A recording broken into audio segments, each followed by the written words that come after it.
to have that announcement on Friday night, ideally Friday night, that people are in a position to receive it, understand it, and say, yeah, that works. And we can see how this will happen. Of course, there will be doubters, but there's a lot of things going on.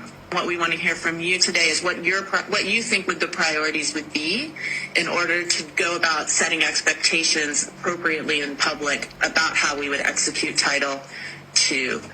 They're admitting, like, this is coming.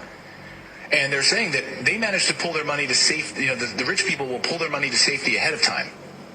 But most people were totally screwed because they weren't in the know. This is what happened in 2020. They weren't Bill Gates. They didn't get the heads up, the phone call from Nancy Pelosi. And they all have huge staffs.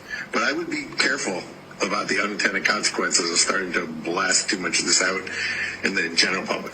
The idea that these people are sitting there waiting for these things to unfold, and they're going to see that the rich people will be fine.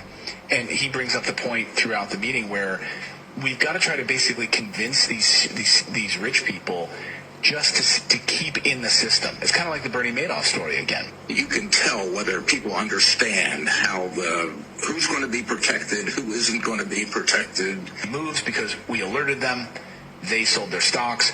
They were in the know. They were fine. And you got screwed. Like, if he can keep those 4 or 5 big guys in the game, then he can support this house of cards. So if the expectation doesn't hold, then this whole phony house of cards collapses.